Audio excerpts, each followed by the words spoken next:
Gobierno de Navarra. Nafarroako gobernua.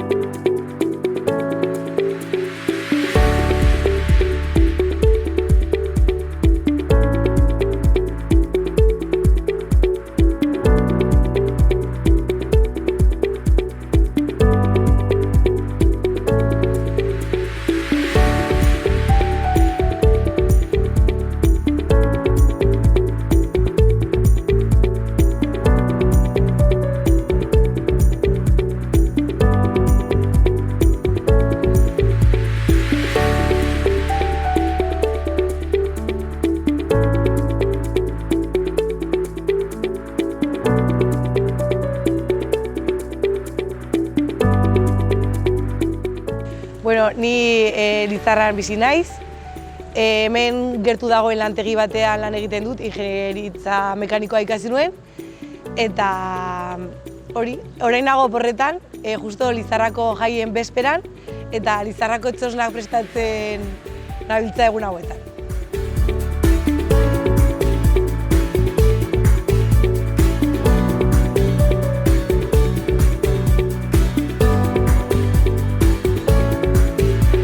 Bai, ez ni ekiniz, 20 urteko gaztea, hemengo, Basen Nafarrokoa. Eta ni anauzta janiz berez, baina hemen Garaziko gaztetxean gaztetxeko kide. Eta hola, lanean ere hemen aldeuntan, eta hemen bizi tipidanik, eta ara.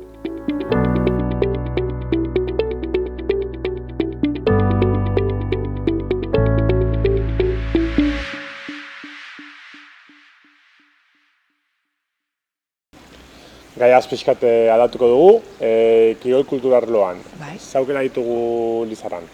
Bueno, Lizarran kirol talde asko daude, egia esan. Futbola, saskibaloia, eskubaloia, gero dago mendizale elkartea. Ere bai, ireki berri da, ireki berri. Duela urte batzuk ireki zuten rokodromo bat, eta orain hasi da eskalatzeko kultura handia Lizarran. Gero gainera daukagu ibaian egiteko piraguismoa, mendiz inguratuta gaude, orduan naturako kirol asko egiten dira, ere bai dago eski taldea. Kirol talde asko gaude eta eskaintza handia uste dut. Eta kultura arloan? Ere bai. Museotik eta aparte musika eskola dago. Dantza taldeak agian? Bi dantza talde daude.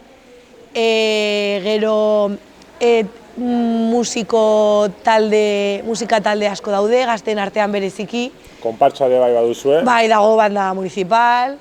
Bai, egia esan denetari dago, ere bai dago antzerki talderen bat. Beti daude ikuskizunak ikusteko. Aukerak barra. Bai. Eskolaz kanpoko ekintzarik badago? Bai, hori hemen pixkat denetan bezala ere, badira kirol elkarteak, zadine rugbia, futbola, eskubaloia, tenisa, eta gero badira beste batzu ere anzten ditut seguroski. Badira ere kultur mailako gauzak, musika eskola bada, luzautan adibide bakarra egia ezan, baina dantza eskolak ere badira, bai hemen eta ondoko egietan ere, eta ara. Normerak antolatuak izaten dire edo era antolatu batean jorratzen dituzue? Ez hori egiten, nik aipatu dituztanak hor dira struktura batzu eta horren baitan nahi biltzen da. Ez dute biztana denek pertsonako buru bera biltzen. Batzuk baute zinez pisu handi bat, rugbiak adibidez edo eskubaloiak, gero musika eskolan ere jendean hitz biltzen da. Baina, gero bere kabuz ere jendeak egiten du, nahi duena.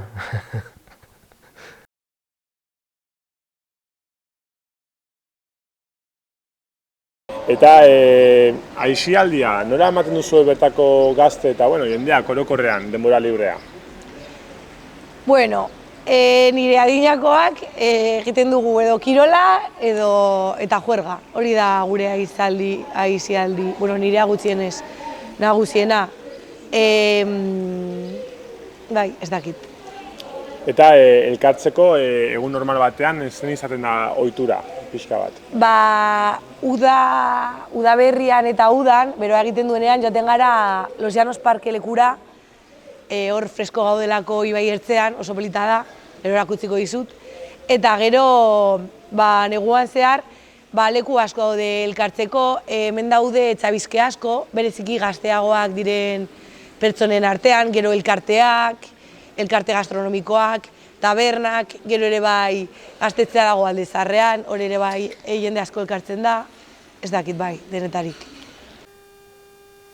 Herriko gazteak orokorra nola ematen duzue denbora librea? Biziki aktibitate desberdinak ditugu, ustez denek. Gu baitugu batzu, beste batzuk baituzte beste batzu, eta orokortasun batean hitz egitea zaila da. Gero, beti gauza bera ipatuko dut, hemen gaztetxean ibiltzen gira, horrek hartzen dugu denbora librearen parte bat, eta gero bestenaz hemen, aisialdiak izan adine trago bat hartzea lagunekin, edo mendira joiteko aukera bada ere, hemen berean dugu, beste kiroletan ere implikatzeko nahi badugu, eta badira aktibitate ezberdinak. Nola sortzen dira herritarren arteko harremanak? Lizarran beste leku askotan bezala, kuadrilletan antolatzen gara, gutxi gora bera, eta nahiko finkoa gara horrekin, horregatik esaten dute kanpokoak etortzen direnean, zaila egiten zaiela Lizarran beraien kuadrilla edo beraien lagunak bilatzea, baina dena aldatzen ari da eta uste dut geroz eta irekiagoak garela. Eta geografikoki Lizarrakoa bertze lekutako jendearekin izaten du harremana? Lizarrak aldekoa, Lizarra ingurukoak, Lizarra aldea deitzen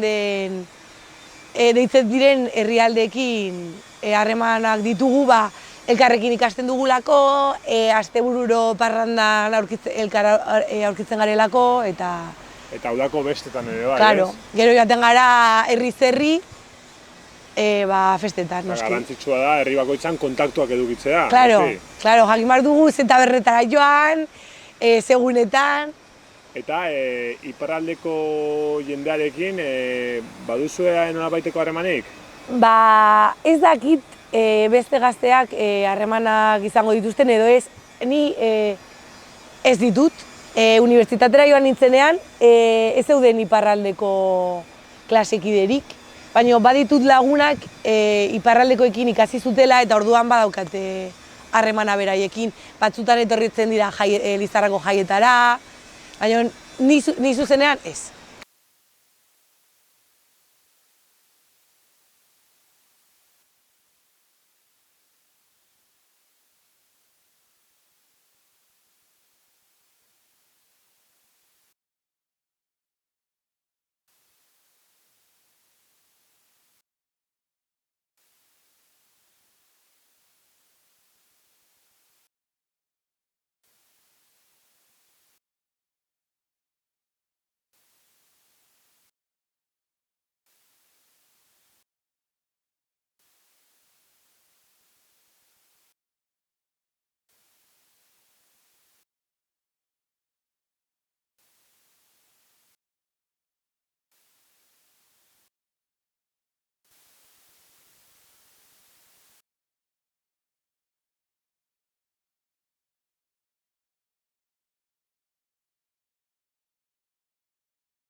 Zure ustez, zer eragin mota dute sare sozialek momentu hauetan gure bizitzetan? Bueno, gaur egun gazteengan bereziki oso garrantzitsuak dira sare sozialak eta gure egunerokotasunaren parte dira nagusiki.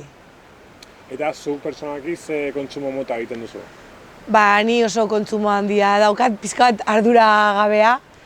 Egunero orduak pasatzen ditut sare sozialetan, bereziki Instagramen orain dagoelako modan, eta bai, arazo bat bihurtu daiteke, uste dut, gutxienez nire kasuan. Baina eta gauza guztiak bezala, sare sozialek ere bere alderdi positibo eta txarra edukiko dute, zure ustez zentzu dira hauek? Bueno, gauza positibo bat esatekotan, oso aukera onak dira harremana mantentzeko urrun dauden pertsonekin. Adibidez, ni Donostian ikasi nuen, Euskal Herriko Unibertsitatean, eta nire lagunak ez dira Lizarran bizi. Nire unibertsitateko lagunak edo Erasmuseko lagunak, orduan beraiekin kontaktua mantentzeko eta beraiek nire bizitzari buruz jakiteko eta ni beraien bizitzaz jakiteko oso aukera ona dira.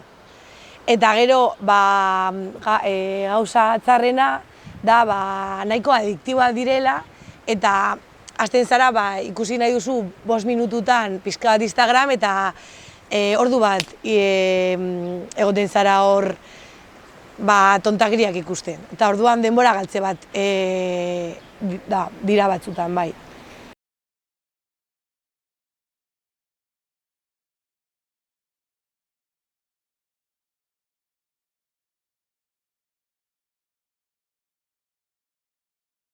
Dira batzutan, bai.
Orain, pixkat erramezala saio hasieran, saio hau Lizarra eta Donibane Garazien arteko senidetasun harremanean dago oinarrituta, eta orain galdera batzuk pixkat elkar ezagutza hori ikusteko.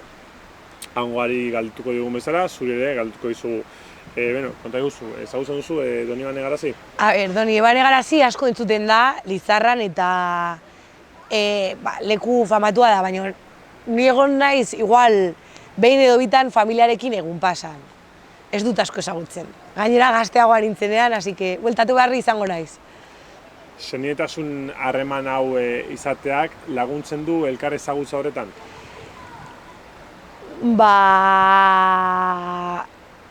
Ez dakit, bueno, ez zuzenean, baina bueno, entzuten dugu eta igual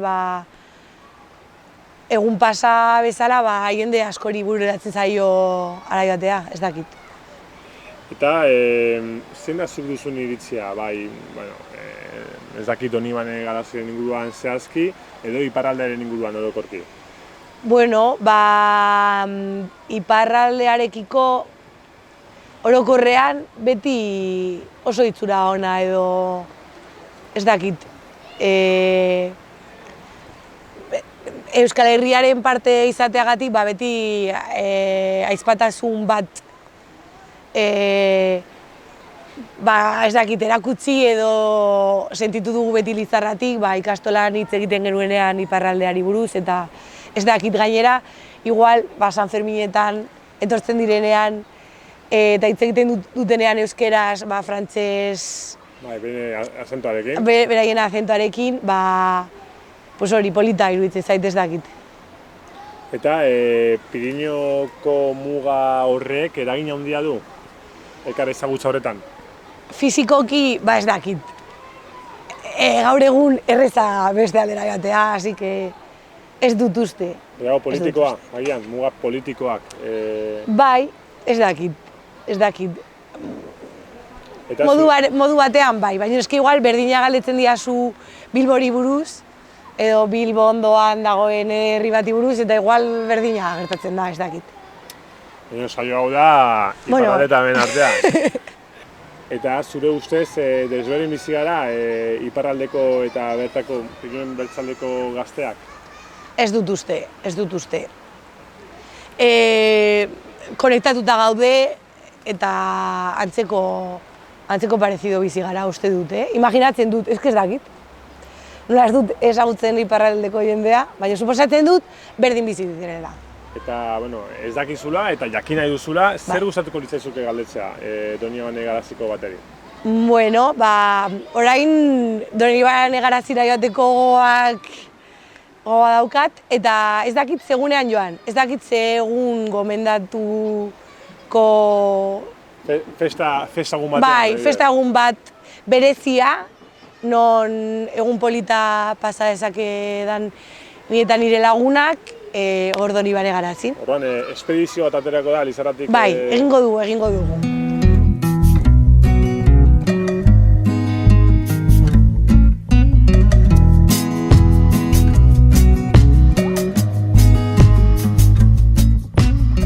Ezagutzen duzu Lizarra?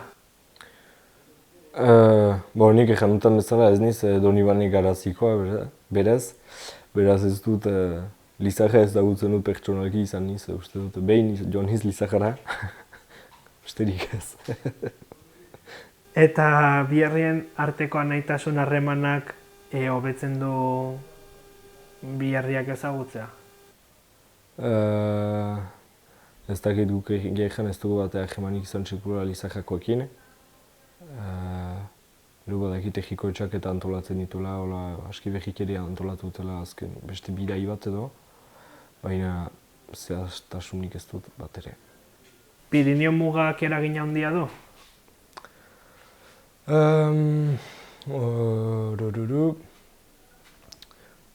Ez dut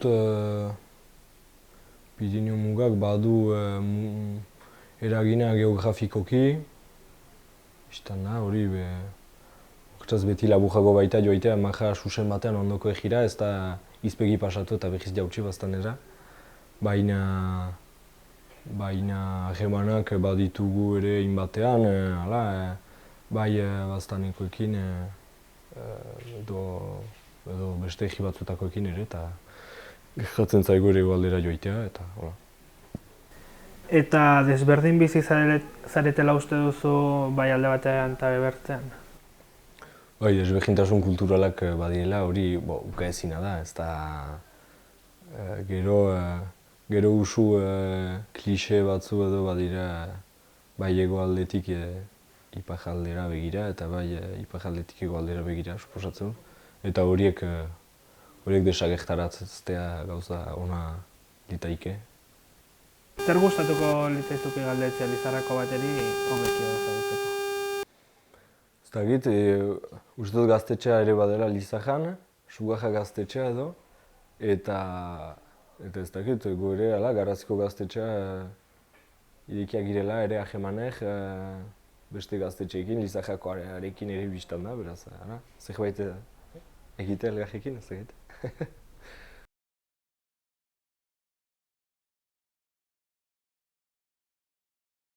Ederki, eta orain bai, elkarrizketari amaiera emateko eta Lizarraren inguruko informazio pixka gehiago edukitzeko.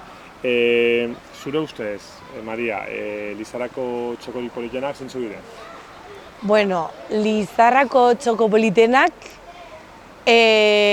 litzateke, Ibai Ertze guztia, hor Llanoseko parketik onaino, hor atzean dago, dodekanoak egiten, hor atzean dago Santo Sepulcro, ere bai dela parke bat oso polita, osea, Ibai Ertze guztia.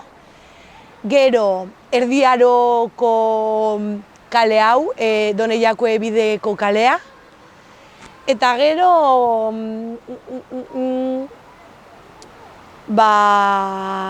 ez dakit. Hemen inguruan dauden mendizka asko, dago Zaratanbor, Peñaguda. Eta urteko egun seinalatuak zeintzuk dira? Bueno, egun asko daude Lizarran. Niri asko gustatzen zait Erdi Aroko astea, izan zela joan den astekoa, oso polita dena, Erdi Aroko dekorazioa, espektakuloak denetarik dago. Gero Lizarrako jaiak, orain abuztuan direnak. Eta beste egun berezia asko gustatzen zaidana da herri inauteriak. Justo inauteri garaian egiten ditugu Euskal inauteriaren antzeko bat, eta oso egun polita da. Dago juerga asko, giro ona, euskarazko giroa, eta dena gonbidatuta zaudete. Eta kanpoko bateri, zer kontatuko zenioke Lizarraren inguruan, kontu eman dadin, zein den duen xarma? Bueno, Lizarra oso polita da, hori ikusi dezakezute bideo honen bidez. Eta, bueno, ez dakit, eske Lizarra da, ni jaio naizen herria, nire familia hemengoa da, hemen bizi naiz eta segurazki biziko naiz. Eta, ez dakit naturaz inguratuta dago, badaukagu eskalatzeko aukera, mendira joateko aukera, erosketak egiteko edenda politak, ez dakit. Jende jatorra. Bai, jende jatorra, oso jatorra. Eta ez dakit, eguraldi ona dago, jendeari asko gustatzen zaio Lizarra. Eta gainera Euskal Herrian orokorrean nahiko ezaguna da. Jendea etorri da ona oporretan kanpinetara, edo udalekuetan, ez dakit. Zerbait berezia izan, badauka, ez dakit zer, baina bai. Etorriako dira, gainontzekoak, bai.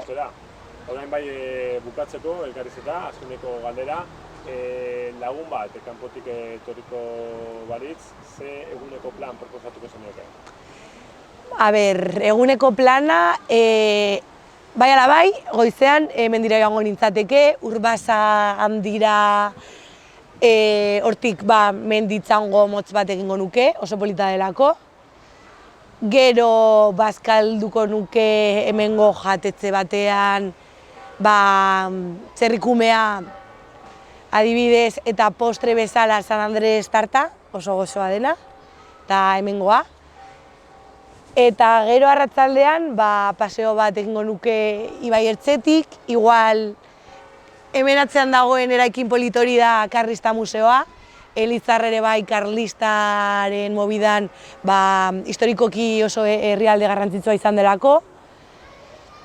Eta, bueno, gero Alde Zaharrera joango nintzateke, pote batzuk hartzera. Eta, bueno, bai, juerga asko dago asteburutan, hasi que juerga botako nuke bai ala bai. Orduan larun batean etortza, ez? Bai, larun batean. eta hori da gutxi gora bera nire gomendapena.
Lizarran txoko ugari, haunitz politak, nolata ekarri gaituzu elkarrizketaren lehenbiziko zati hau egitera? Hemen gaude San Martinen parantzan, eta hemendik atzetik pasatzen da Jone Jakue bidea.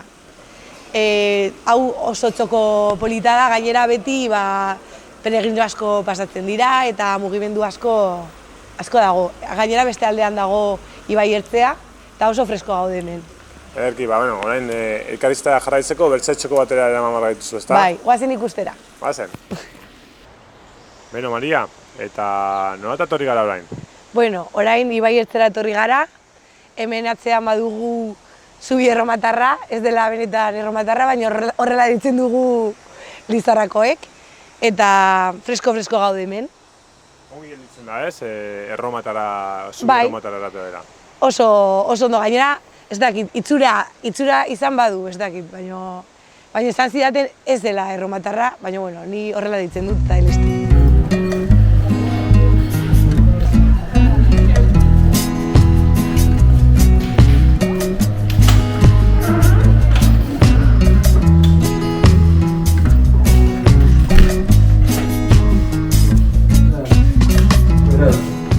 Garaziko gaztetxera. Hau da gure lokal xumea, baina entxarazten duguna biziarazten, egian ere pixkat aktibitate bat ekartzeko, hemen jendearen zat, eta gazteak ere biltzeko leku bat eskaintzen duena. Eta ikusten den bezala, hemen da kajika hontan, Zitadelako kajika, dena Garaziko kajika turistikoenetariko bat. Eta pixkat resistentzia pixkat ekartzeko kajika hontan, gure inean. Hala.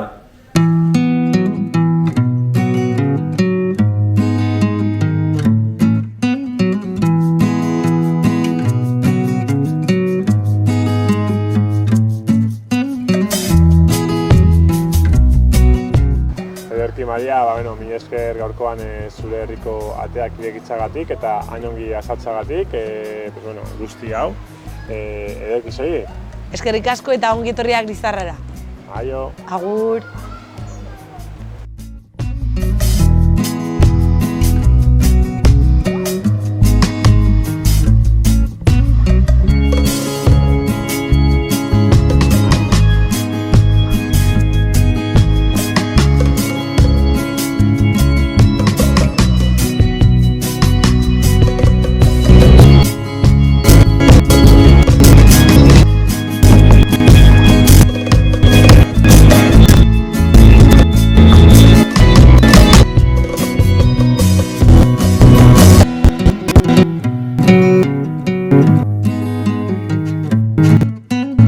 Thank you.